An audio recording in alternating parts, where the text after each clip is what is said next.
अच्छा गाइस, हम पढ़ रहे थे प्रिंसिपल ऑफ कैंसर सर्जरी, तो लेक्चर थोड़ा डिस्कनेक्ट हो गया था।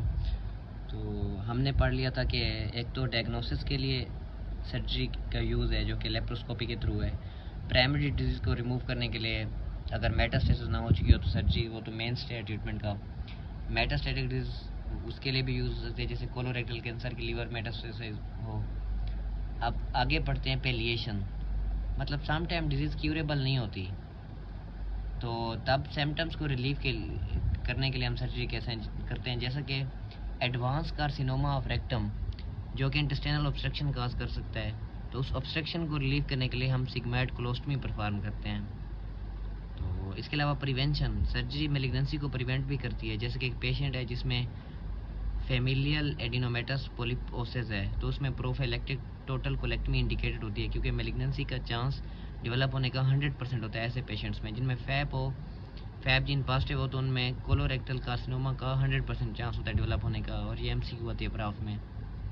इसके अलावा अगर BRCA1 पॉजिटिव जीन है तो प्रोफिलैक्टिक बायलेटरल मस्टेक्टमी कर सकते हैं। इसके बाद है रिकंस्ट्रक्शन।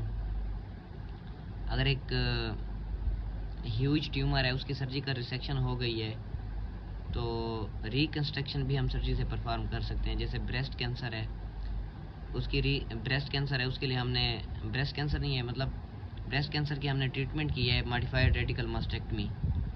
उसके बाद अब ब्रेस्ट तो एक्सरसाइज हो गया है, अब ब्रेस्ट की रिकंस्ट्रक्शन के लिए भी हम सर्जरी कर सकते हैं।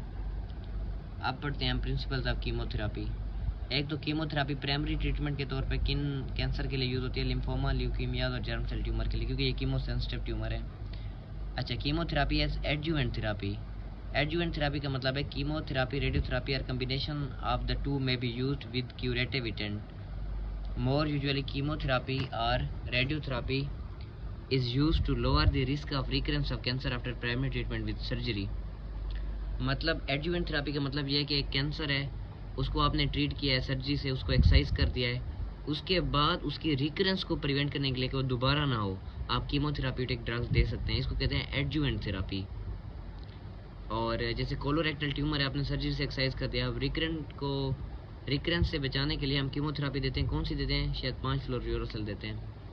इसके अलावा chemotherapy as neoadjuvant therapy, मतलब ये कि बाज़ औक़ात सर्जिकल रिसेक्शन पॉसिबल नहीं होती एक ट्यूमर की, ठीक है। जैसे कि थायराइड का आपको पता है, अगर थायराइड का मतलब हाइपरथायराइडिज्म की वजह से, मतलब थायराइड की अगर हमने सर्जरी करनी हो, तो या कोई टॉक्सिक गोइटर हो, तो सम टाइम उसकी सर्जिकल रिसेक्शन पॉसिबल नहीं होती, तो हम उसके साइज़ और उसकी वेस्कुलरिटी को कम करने के लिए ना एंटी थायराइड ड्रग देते हैं, कार्बिमाजोल वगैरह, प्रोपाइथायोरोसिल वगैरह। तो सर्जिकल रिसेक्शन से पहले कीमोथेराप्यूटिक ड्रग्स को अगर हम दें तो इसको कहते हैं न्यू एडजुवेंट कीमोथेरापी, ठीक है। कीमोथेरापी, हार्मोनल थेरापी और immune therapy administered with the aim of reducing tumour size, extent and burden to enable a more curative excision is called new adjuvant therapy. अब एंटी कैंसर ड्रग्स जो है ना, इनकी classification करते हैं हम। जो एल्केलेटिंग एजेंट है, इनमें साइक्लोफॉस्फामाइड है, डेकार्बाजीन है, मेल्फालेन है। एंटी मेटाबोलाइट में मीथोट्रेक्सेट, 5-फ्लोरियोरोसिल है। साइटोटॉक्सिक में ड्रियामाइसिन, मिटोमाइसिन, ब्लियोमाइसिन, और मैक्रोट्यूब्यूल इनहिबिटर में विनक्रिस्टीन, विनब्लास्टीन। तो ये आपने देख लेने। हार्मोन्स में फ्लूटामाइड, टेमोक्सिफेन, एनेस्ट्राजोल। सो अब है मैकेनिज्म एंटी कैंसर ड्रग्स का। जो एल्केलेटिंग एजेंट है ना, वो कैसे एक्ट करते हैं? वो एक्ट करते हैं by forming covalent bonds with DNA, thus impeding replication. Anti metabolite metabolic pathway को ब्लॉक करते हैं जो डीएनए सेंसस में इन्वॉल्व होता है। साइटोटॉक्सिक एंटीबॉडीज प्रिवेंट करते हैं सेल डिवीजन को।